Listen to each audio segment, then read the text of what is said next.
انتظار کی گھڑیاں ختم۔ پاکستان کا سب سے دلیر لیڈر کون؟ ناموس رسالت کا محافظ کون؟ مسلم دنیا کو اکٹھا کرنے والا کون؟ اور پاکستان کو بچانے والا کون؟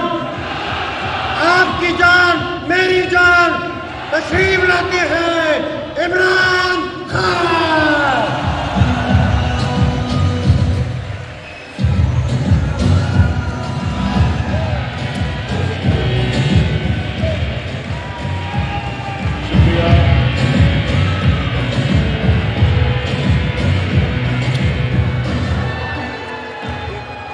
شکریہ شکریہ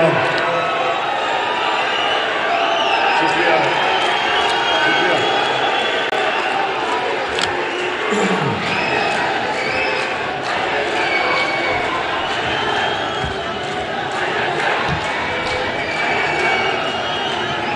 بسم اللہ الرحمن الرحیم۔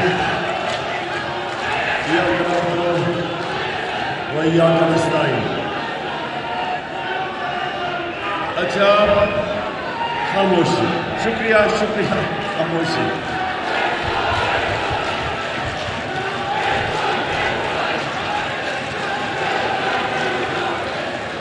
شکریہ شکریہ، بس بس بس،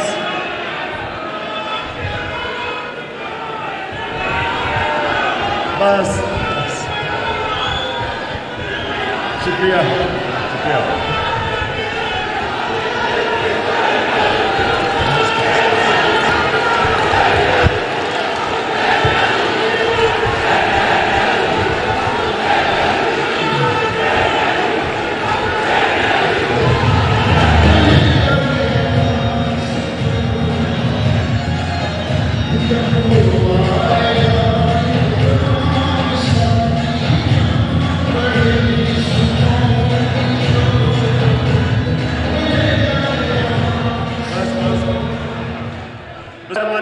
آپ نے ایک منٹ خاموشی خاموشی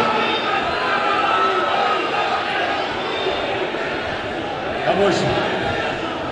اچھا جی، میں آج آپ کے پاس خاص آیا ہوں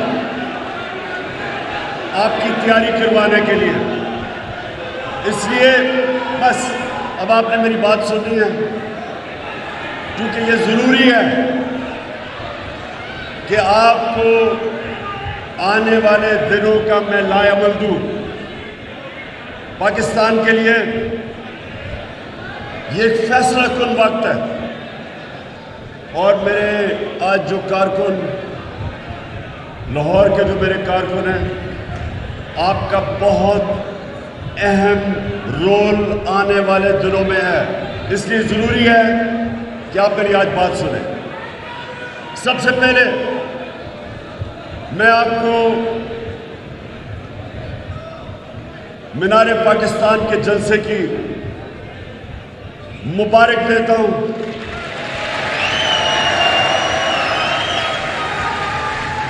میں نے اپنے 26 سالوں میں نے کبھی اتنا بڑا جلسہ نہیں دیکھا جو مینار پاکستان میں۔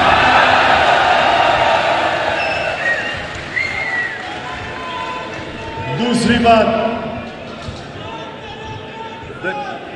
بس بس بس سنیں، 27ویں رمضان کو پاکستان بنا تھا، کل 27ویں رمضان ہے۔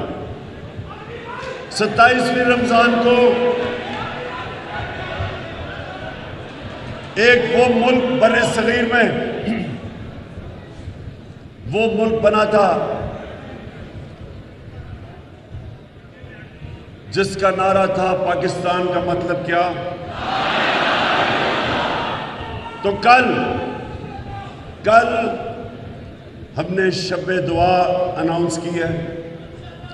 آپ نے سب نے غور سے میری بات سن لیں، آپ نے اپنے محلوں گلیوں میں ساری جگہ جانا ہے اور لوگوں کو شام کو 10 بجے میں دعا کروں گا، میرے ساتھ ہوں گے مولانا طارق جمیل۔ ہم اپنے ملک کے لیے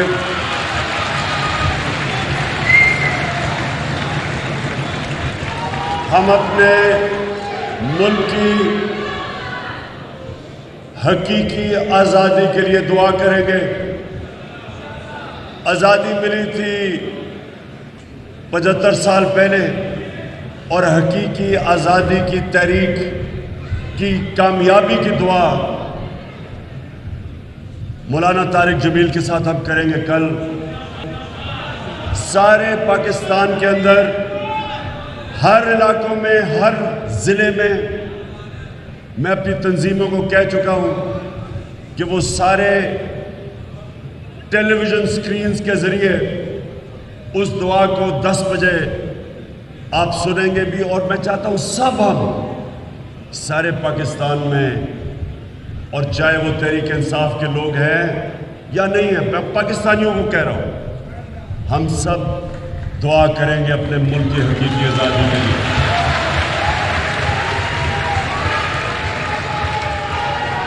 اس کے علاوہ بس اس کے علاوہ میں یہ چاہتا ہوں کہ آپ سب جتنے یہاں بیٹھے ہوئے ہیں، آپ لیڈرز ہو۔ جو لیڈر ہوتا ہے، سنیں، جو لیڈر ہوتا ہے، لیڈر جو ہوتا ہے وہ اپنے عوام کے اندر شعور پیدا کرتا ہے۔ اللہ کے جو سب سے بڑے لیڈرز تھے وہ اللہ کے پیغمبر تھے۔ جو اللہ کے پیغمبر تھے وہ عوام میں نکل کے پیغام اللہ کا لے کے گئے تھے۔ آپ نے بھی بس آپ نے لوگوں کے پاس میرا پیغام لے کے جانا ہے، اور پھر سے میں کہہ رہا ہوں، گلیوں میں، محلوں میں آپ نے لوگوں سے تبلیغ کرنی ہے۔ اور وہ پیغام کیا؟ کہ لا الہ الا اللہ کا مطلب کہ اللہ کے سوا انسان کسی کے سامنے نہیں جھکتا۔ لا الہ الا اللہ انسان کو آزاد کر دیتا ہے۔ لا الہ الا اللہ کا مطلب اقبال کا انسان شاہین بن جاتا ہے، وہ اوپر چلا جاتا ہے۔ جو غلام ہوتے ہیں وہ زمین پہ رینگتے ہیں۔ جب آپ لوگوں کے پاس جائیں گے، لوگوں کو آپ نے بتانا ہے کہ ایک ملک کے اوپر سازش کے تحت ایک امپورٹ حکومت مسلط کی گئی ہے، جس کا مقصد صرف ایک ہے کہ ہمیں امریکہ فتح کیے بغیر ہمارے اوپر ہمیں کنٹرول کرے گا، انسٹوجز کے ذریعے، یہ بوٹ پالشر کے ذریعے، یہ چیری بلاسم کے ذریعے۔ یہ لوگ یہ کنٹرول کیوں ہوں گے؟ کیونکہ ان کا پیسہ، ان کی جائیداد، بڑے بڑے محلات ان کے ملک سے باہر ہیں، اور یہ اس کی وجہ سے یہ اپنی چوری کے پیسے کو بچانے کے لیے یہ سارے ملک کو غلام بنا دیں گے۔ فیصلے ہمارے ملک کی بہتری کے لیے نہیں کریں گے، اپنے ملک کو قربان کریں گے کسی اور ملک کے فورن پالیسی، ان کے مفادات کے لیے۔ ہم نے جو امریکہ کی جنگ کے اندر شرکت کی تھی، ہمارا جو تبرہ تھا، ایک ٹیلی فون کال کے اوپر گھٹنے ٹیک گیا، 80,000 پاکستانی مارے گئے اس جنگ میں۔ ہمارے ملک کو جو مشکلات کا سامنا کرنا پڑا، صرف اس وجہ سے کہ جو ہمارا ملک کا سربراہ تھا، اس نے اپنے ملک کی مفادات کے لیے فیصلے نہیں کیے، اپنے ملک کو قربان کیا کسی اور ملک کی فورن پالیسی کے لیے، فائدے کے لیے۔ اس لیے آج جو یہ سازش ہوئی، جو سازش ہوئی، یہ سازش صرف اس لیے ہوئی پاکستان پہ کہ آپ کا جو پرائم منسٹر تھا اس نے کہا میں وہ فورن پالیسی بناؤں گا جس کا صرف مقصد ہوگا میرے ملک کی لوگوں کی مفادات کے لیے، میرے لوگوں کے فائدے کے لیے، میں اپنے لوگوں کو کسی اور ملک کے لیے قربان نہیں کروں گا۔ اس لیے سازش ہوئی۔ اور سنیں، ایک منٹ سنو، ایک منٹ دیکھو سنو، اگر آپ مجھے تقریر نہیں کرنے دیں گے اور نعرے مارتے رہیں گے تو آپ پیغام کیسے لے کے جائیں گے لوگوں کے پاس؟ اب آپ نے غور سے سننا ہے جو میں نے آپ کو پیغام دینا ہے، کیونکہ میں چاہتا ہوں کہ کم از کم 20 لاکھ لوگ اسلام آباد میں پہنچے جب میں کال دوں گا۔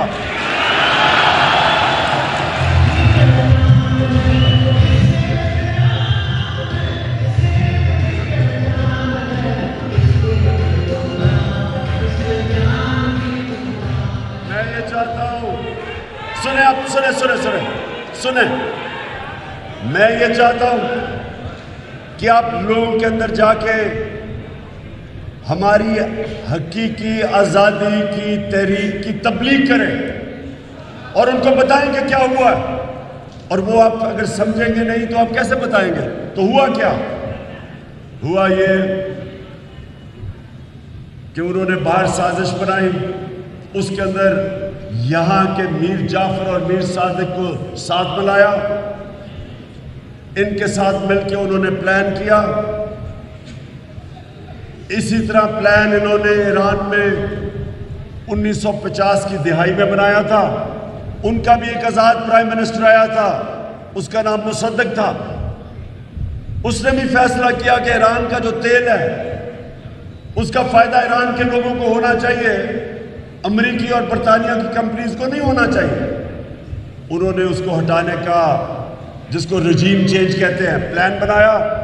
اور وہ کیا پلان؟ سب سے پہلے میڈیا کو پیسہ کھلایا۔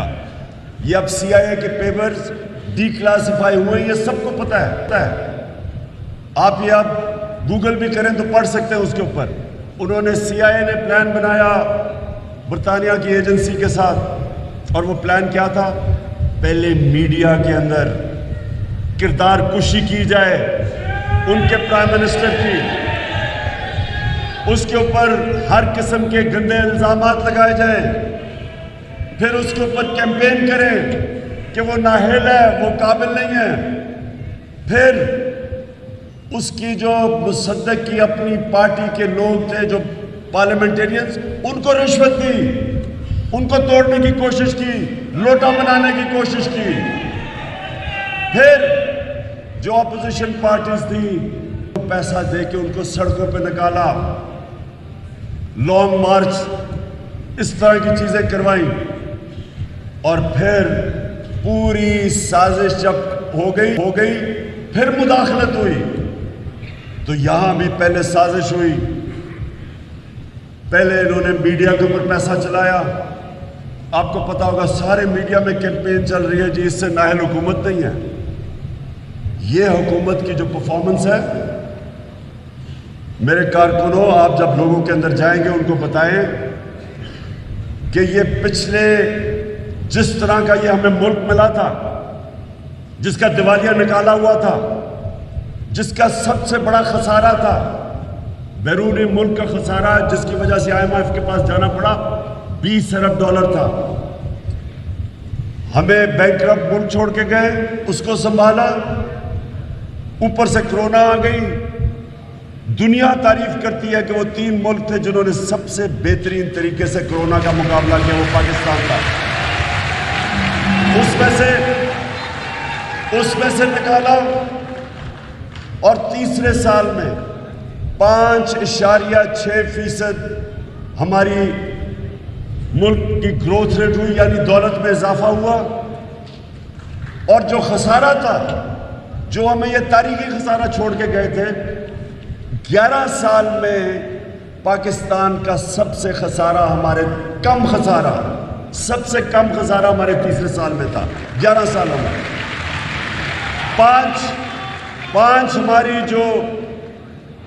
پانچ ہماری فصلیں ان کی ریکارڈ پیداوار تھی کیونکہ ہم نے کسانوں کی مدد کی. ہم نے ان کو ٹائم پہ پیمنٹ دلوائی, ان کو پورے پیسے دلوائے. یہ جو شوگر مل مافیا تھا اس کے خلاف ایکشن لیا, کسانوں کے پاس پیسہ آیا, انہوں نے اپنی زمین پہ لگایا. 5 بڑی جو ہماری فصلیں تھیں ان کی ریکارڈ پیداوار ہوئی, ریکارڈ پیسہ گیا کسانوں کے پاس. انڈسٹری ہماری مارچ میں 8.6% پہ بڑی. اس کا مطلب نوکریاں ملی, خوشحالی آئی. ورلڈ بینک کی سروے ہے کہ بر صغیر میں جس ملک میں سب سے کم بے روزگاری تھی وہ پاکستان تھا.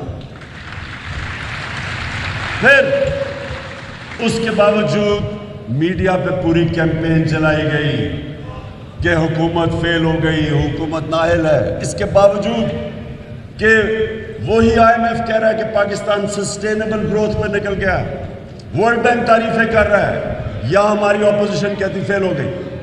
تو پوری پروپیگنڈا کیمپین چلائی گئی. پھر ہمارے ان لوگوں سے ملا, امریکن ایمبیسی کن سے مل رہی تھی؟ ہمارے ان لوگوں سے جو بعد میں لوٹا ہوا ہے, ان سے میٹنگ شروع کر دی انہوں نے.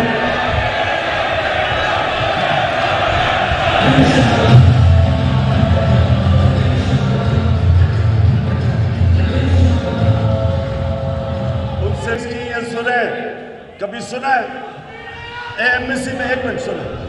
ایمبیسی میں جب ایمبیسی کے لوگ ملتے ہیں وہ کس لیے ملتے ہیں؟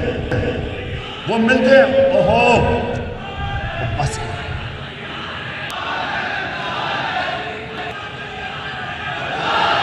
بس اوہو بس بس. اچھا کنٹرول کرو اس کو. اچھا اب سنیں ایمبیسی کس طرح کے لوگوں کو ملتی ہے؟ وہ ملتی ہے فورن پالیسی کی بات کرنے کے لیے. وہ ہمارے ان لوگوں کو مل رہی ہے جن کو فورن پالیسی کا کیا پتا تھا, لیکن ان کو پتا تھا کہ وہ تھوڑے پارٹی سے خوش نہیں ہیں, بیک بینچرز ہیں, ان کو ملنا شروع کر دیا. اپوزیشن لیڈر سے ملاقاتیں بڑھ گئی ان کی. اور پھر ایک امریکہ انڈر سیکرٹری آف اسٹیٹ جس کا نام ڈونلڈ لو تھا, وہ ہمارے ایمبیسڈر کو ملتا ہے واشنگٹن میں 7 مارچ کو ملتا ہے. اور اس کو کیا کہتا ہے؟ یہ ذرا چپ کر کے سنیں کیونکہ آپ نے لوگوں کو بتانا ہے جب آپ لوگوں کے اندر جائیں گے. وہ کہتا ہے ہمارے ایمبیسڈر کو کہ عمران خان کے خلاف نو کانفیڈنس کی موشن ٹیبل کر دی گئی اسمبلی میں, کر دی جائے گی. ابھی کی نہیں تھی. اس کو واشنگٹن میں پہلے پتا تھا کہ نو کانفیڈنس ٹیبل کی جا رہی ہے.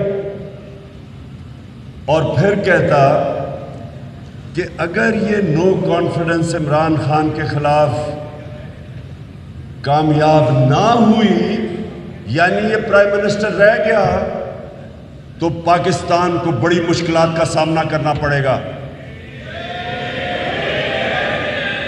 کہتا کہ پاکستان کو ہم آئسولیٹ کر دیں گے, یعنی پاکستان کو تنہا کر دیں گے, اور ہم بھی نہیں, یورپین بھی کر دیں گے.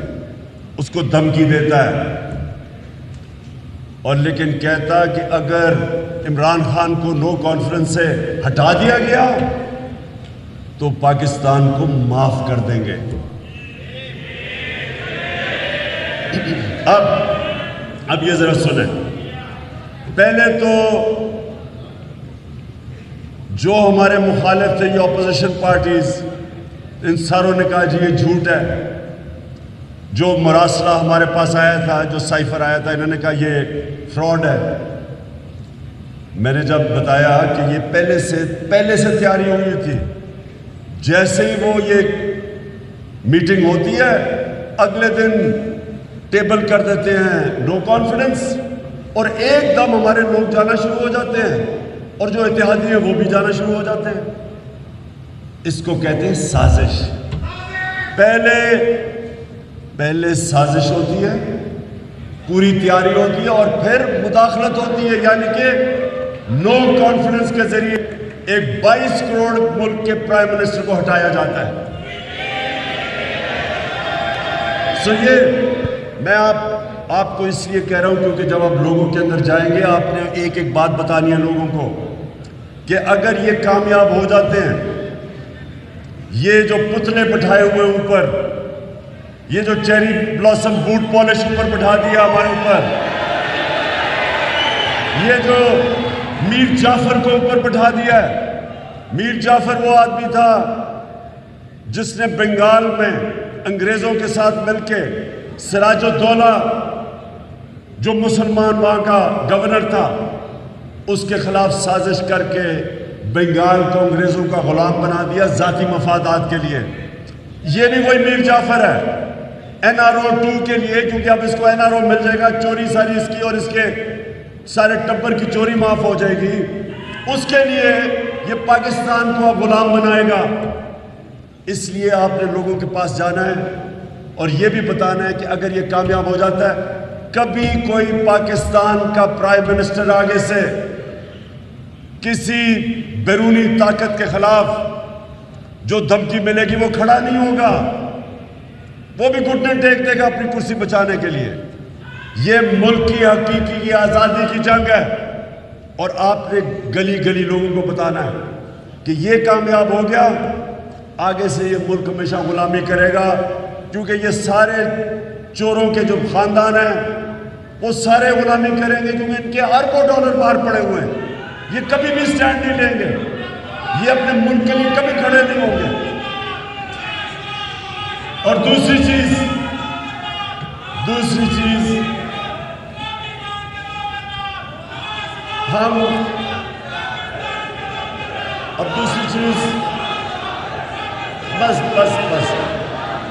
چیز یہ جو آپ نے بتانی ہے لوگوں کو کہ یہ وہ دو خاندان ہیں جن کے ساتھ ڈیزل بھی ملا ہوا ہے۔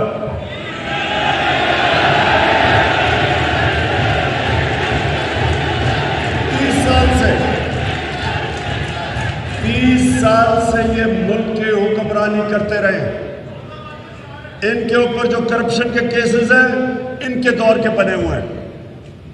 ان کو پہلے جنرل مشرف نے امریکہ کے پریشر میں NRO دیا۔ امریکن جو انڈر سیکرٹری تھی secretary of state Condoleezza rice, وہ اپنی کتاب میں لکھتی ہے کہ میں نے مشرف اور بے نظیر کے بیچ میں سمجھوتا کروایا، انہوں نے NRO دلوایا تھا، اس NRO کی وجہ سے جو لوٹ مار ہوئی ان کے 10 سالوں میں 8 سے 18 تک 4 گنا پاکستان کا قرضہ بڑھا۔ اس ملک کا قرضہ جو مشرف کے دور میں کتنا تھا اور ان کے دور میں کتنا تھا؟ مشرف کے دور میں بیرونی قرضہ یہ 2 یا 3 ارب ڈالر بڑھا، ان کے دور میں 50 ارب ڈالر سے اوپر قرضہ بڑھا، جس کی ہماری حکومت کو اس کا سارا بوجھ ہماری حکومت کو اٹھانا پڑا۔ اور انہوں نے جو لوٹ مار کی اور کیسز بنے، اب یہ NRO 2 لینے کا سوچ رہے ہیں۔ اب یہ آئیں گے واپس۔ پہلی چیز، شہباز شریف کے اوپر FIA کے 16 ارب روپے کے قرضے ہیں، کرپشن کا کیس ہے 16 ارب کا، جو نوکروں کے نام پہ انہوں نے 1600 کروڑ روپیہ نوکروں کے نام پہ لیا، وہ FIA کا کیس ہے۔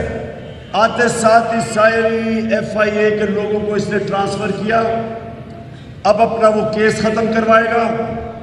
جس طرح انہوں نے NRO 1 میں سارے کیس ختم کروائے، اب NRO 2 میں آصف زرداری کے اربوں روپے کے کیسز پڑے ہوئے ہیں فیک اکاؤنٹس کے، وہ ختم ہوں گے۔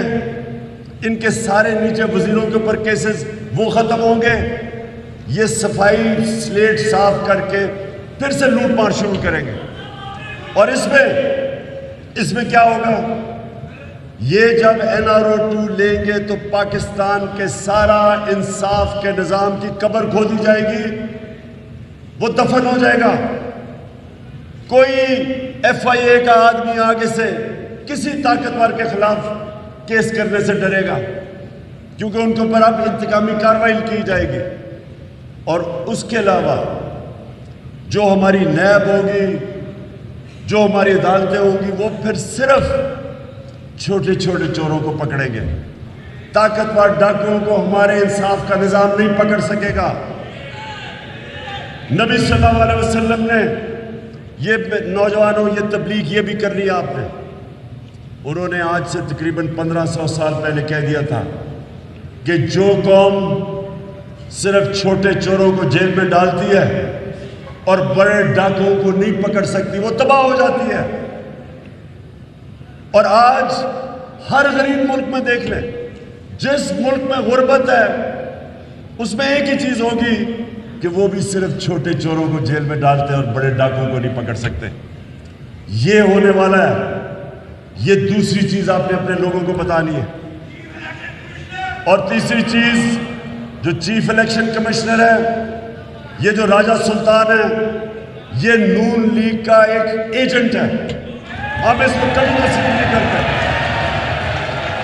یہ سارے اس کے فیصلے، پہلے تو الیکشن کمیشن میں صرف 2 لوگ بیٹھے ہوئے ہیں، 2 اور بھرتی کر رہے ہیں، وہ بھی آئے نہیں. یہ اکیلا آدمی فیصلے کرتا ہے اور اس کے سارے فیصلے تحریک انصاف کے خلاف ہوتے ہیں. ہم نے اس کو جب سے ہماری حکومت آئی ہم اسے کہتے رہے کہ جو فورن فنڈنگ کیس جو انہوں نے بنایا ہوا ہے، ہم یہ چاہتے ہیں، وہ فورن فنڈنگ تو ہے نہیں، بیرون ملک پاکستانیوں کے پیسے فورن فنڈنگ تو نہیں ہوئی، وہ تو پاکستان بھی فورن فنڈنگ پہ چل رہا ہے. 31 ارب ڈالر وہ نہ بھیجے تو آج پاکستان بھی نہ چلے. تو ہم نے اس کو تب بھی کہا کہ تینوں جماعتیں، جو بڑی 3 جماعتیں ہیں، ہم سب کے کیس اکٹھے سنے جائیں. کیوں نہیں آپ، اگر آپ کو پارٹیز کی فنڈنگ کے کیس دیکھنے ہیں تو سب کے اکٹھے سنیں. کیوں صرف تحریک انصاف کو کٹہرے میں کھڑا کیا ہوا ہے اور وہ 2 باقی پارٹیز کے کیس نہیں سنتے؟ اس لیے کہ سازش ہے اس کی کہ ان کو سب کو پتہ ہے کہ تحریک انصاف کو اب کوئی اس ملک میں پارٹی نہیں ہرا سکتی، کیونکہ سارے پاکستان میں تحریک انصاف سب سے بڑی جماعت ہے. تو انہوں نے یہ سازش بنائی کہ کسی طرح فورن فنڈنگ میں کوئی چیز ڈھونڈ کے تو تحریک انصاف کے خلاف ایکشن لیا جائے. اس کو ہم آج کہہ رہے ہیں کہ یہ آپ جو الیکشن کمشنر ہو، آپ کے اوپر پاکستان کی سب سے بڑی جو جماعت ہے اس کو آپ کے اوپر کوئی اعتماد نہیں. وہ سمجھتے ہیں اب جانبدار ہے، اب نون لیگ کے ایجنٹ ہے. لہٰذا آپ کے پاس کوئی اخلاقی جواز نہیں ہے چیف الیکشن کمشنر بننے کا. آپ کو ریزائن کرنا چاہیے، کیونکہ کبھی بھی میچ نہیں کھیلا جاتا جب تک امپائر نیوٹرل نہ ہو، یعنی دونوں ٹیموں کو اس کے اوپر اعتماد نہ ہو. جج کبھی کیس نہیں سنتا. اگر ایک پارٹی یہ کہے کہ ہمیں جج پہ اعتماد نہیں ہے، وہ ریکیوز کرتا ہے اپنے آپ کو. یہ کیسے ہو سکتا ہے کہ جو ملک کا الیکشن کمشنر ہے اس کو ساری جو بڑی جماعت ہے وہ کہتی ہے کہ یہ جانبدار ہے؟ غیر جانبدار نہیں ہے، اس کو ریزائن کرنا چاہیے. اور سب سے بڑی بات یہ کہ کیا وجہ ہے کہ جو سازش کا حصہ انجانے میں بنے، یہ جو لوگوں نے جو لوٹے بنے، پیسے لے کے اپنے ضمیر بیچے، شاید ان کو نہیں پتا تھا. ہم نے حالانکہ پارلیمنٹ میں ان کو دعوت دی کہ پارلیمنٹ کی سیکیورٹی کمیٹی میں آئے، ہم آپ کو یہ مراسلہ دکھاتے ہیں. وہ ہم نے آج سپریم کورٹ کے چیف جسٹس کو بھی بھیجا ہے، پریزیڈنٹ کے پاس بھی ہے. سب کو پتا ہونا چاہیے کہ اب تو نیشنل سیکیورٹی کاؤنسل کی جو شہباز شریف نے میٹنگ کی، اس میں بھی ان کو تسلیم کرنا پڑا کہ یہ مراسلہ جینوئن ہے، یہ فیک نہیں ہے. تو ہو سکتا تھا کہ ان لوگوں کو پتہ نہ ہو. شہباز شریف کو اور آصف زرداری کو نواز شریف اس نے تو سب سے زیادہ سازش پہ اس نے لندن میں بیٹھ کے کی تھی، اور فضل الرحمان کو، ان سب کو پتا تھا کہ یہ مراسلہ اصل میں امریکہ کے سازش کے حصے تھے۔ یہ تینوں 3 اسٹوجز سازش کا حصہ تھے، لیکن ہو سکتا ہے کہ یہ جو لوٹے تھے ان کو نہ پتا ہو، لیکن میں یہ آج کہتا ہوں، میں پاکستان کی عدالتوں سے بھی پوچھتا ہوں اور میں الیکشن کمیشن سے بھی پوچھتا ہوں کہ کیا ہے اتنی بڑی سازش ہوئی پاکستان سے، اور یہ لوگوں نے اپنے ضمیر بیچے، 20-25 کروڑ روپے کے لے کے انہوں نے اس سازش کا حصہ بنے، گورنمنٹ کو گرانے میں انہوں نے پورا حصہ لیا۔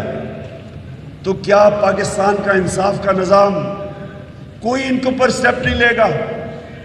کیوں نہیں اس کے اوپر فوری طور پہ ڈے ٹو ڈے ہیئرنگ کی گئی؟ یہ کیا ہم مثال دے رہے ہیں اپنی آنے والی نسلوں کو، اپنے بچوں کو کیا مثال دے رہے ہیں کہ پارلیمنٹ میں وہ لوگ بیٹھے ہوئے ہیں، ایسے لوگ ہیں جو پیسے لے کے اپنے حلقے کے لوگوں سے بھی غداری کرتے ہیں، اپنے ملک سے بھی کرتے ہیں، اپنے آئین سے بھی کرتے ہیں، قانون کی بھی خلاف ورزی کرتے ہیں، ان کے اوپر کوئی ایکشن نہیں لیا جائے گا؟ اور کیوں اتنی دیر لگ رہی ہے؟ یہ ساری قوم کی ڈیمانڈ ہے، الیکشن کمیشن سے بھی، اپنی عدلیہ سے بھی، کہ ڈے ٹو ڈے ہیئرنگ کر کے ان کے خلاف ایکشن لیا جائے۔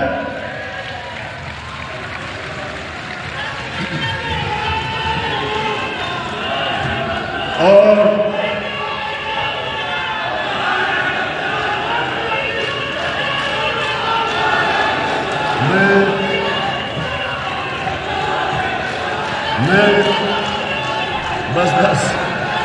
میں آخر میں 2 چیزیں اور کہنا چاہتا ہوں۔ میں اس لیے چاہتا ہوں، آپ کی سب کی ذمہ داری ہے، سنیں، ذمہ داری ہے آپ کی کہ آپ نے اب سے آپ نے کوئی ریسٹ نہیں کرنا، آپ نے تبلیغ کرنی ہے، اپنے علاقوں میں جانا ہے۔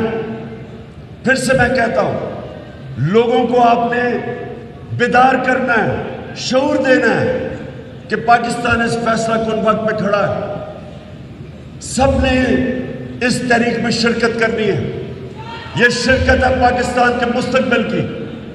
اور میں آپ سب کو آج یہ کہنا چاہتا ہوں کہ آپ کے لیے کوئی ریسٹ نہیں ہے، عید والے دن بھی عید بھی ملے،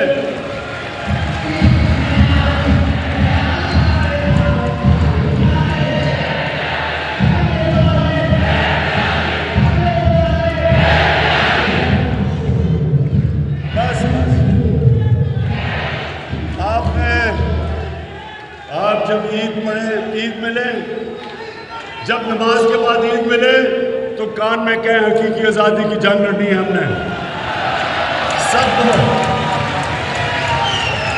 لیکن نوجوانوں میری بات سن لیں، کبھی بھی کوئی آپ کو آزادی لے کے نہیں دیتا، قوم اپنی آزادی خود جدوجہد سے دیتی ہے، اپنی آزادی کے لیے جہاد کرتی ہے، اس لیے آپ نے کوئی ریسٹ نہیں کرنا۔ اور میں آج سب کو آج کہنا چاہتا ہوں کہ 20 لاکھ لوگ کم از کم میں اسلام آباد میں چاہتا ہوں جب میں کال دوں گا۔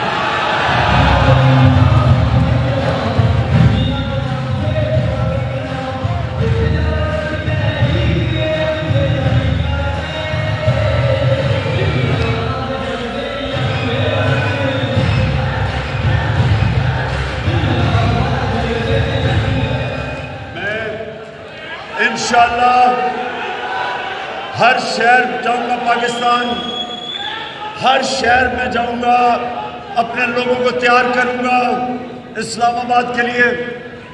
میں پرسوں ملتان جا رہا ہوں، عید کی چھٹیوں کے بعد پھر میں نکل جاؤں گا، سارے پاکستان جاؤں گا، اپنے لوگوں کو تیار کروں گا اس حقیقی آزادی کی جنگ کے لیے۔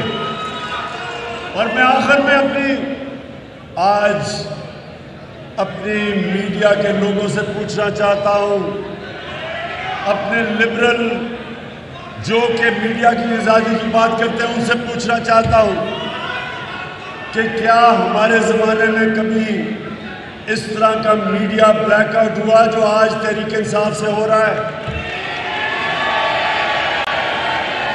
کیا اب آزادی رائے کدھر گئی؟ کدھر گئی آزادی میڈیا؟ کدھر گیا؟ ہمارے زمانے میں 80% جو پروگرامز ہوتے تھے وہ ہماری گورنمنٹ کے خلاف ہوتے تھے. آج کیوں میڈیا کا بلیک آؤٹ کر دیا ہے؟ آج سوائے ARY کو میں آج خاص ARY کے لیے میں کہتا ہوں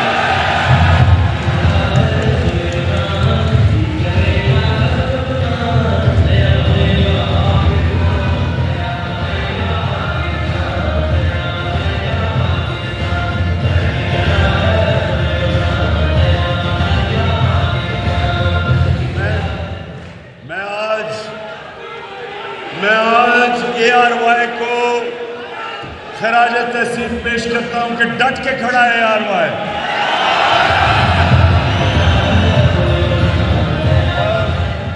باقی بھی میں 3 چینلز وہ بھی کھڑی ہو رہی ہیں لیکن میں دیکھوں گا پھر ان کو بھی عوام کے اندر ان کو بھی خراج تحسین پیش کروں گا 3 اور چینلز کو. لیکن باقی چینل سے میں پوچھنا چاہتا ہوں کہ کون آپ کو دھمکی دے رہا ہے کہ تحریک انصاف کو بلیک آؤٹ کرو؟ اور کدھر ہیں وہ لبرل جو ہمیشہ کہتے تھے جی کہ آزادی صحافت اور آزادی رائے؟ میں آج صرف آپ سے سوال پوچھتا ہوں اور کارکنوں انشاءاللہ آپ سے ملاقات ہوگی اسلام آباد میں. پاکستان زندہ باد. پاکستان تحریک انصاف کے چیئرمین عمران خان کا ورکرز کنونشن سے خطاب. اس موقع پر ان کا یہ کہنا تھا کہ ملک پر سازش کے تحت امپورٹڈ حکومت مسلط کی گئی، جبکہ الیکشن کمشنر پر تنقید کرتے انہوں نے کہا کہ سکندر سلطان راجہ کو چیف الیکشن کمشنر کے عہدے سے مستعفی ہو جانا چاہیے. الیکشن کمیشن پر پاکستان کی سب سے بڑی جماعت کو اعتماد نہیں. جبکہ انہوں نے اس موقع پر ARY کو خراج تحسین پیش کیا. کہا کہ ARY ڈٹ کر کھڑا ہے، باقی میڈیا پاکستان تحریک انصاف کا بلیک آؤٹ کر رہا ہے. اور انہوں نے اس موقع پر یہ بھی کہا کہ جب میں کال دوں تو کم از کم 20 لاکھ لوگ اسلام آباد آئیں. پارلیمنٹ میں ایسے لوگ بیٹھے ہیں جو ملک آئین اور قانون کی خلاف ورزی کرتے ہیں. میں نے جب آزاد خارجہ پالیسی کی بات کی تو پھر ہمارے خلاف سازش ہوئی. انہوں نے یہ بھی کہا کہ 27ویں شب کو ہم نے شب دعا کا اعلان کر رکھا ہے. اہم ترین خبریں اب ایک کلک کی دوری پر. آپ کے پسندیدہ ٹاک شوز ہوں یا اہم ملکی یا غیر ملکی شخصیات کی نیوز کانفرنسز، ہر لمحہ باخبر رہنے کے لیے سبسکرائب کریں ہمارا YouTube چینل.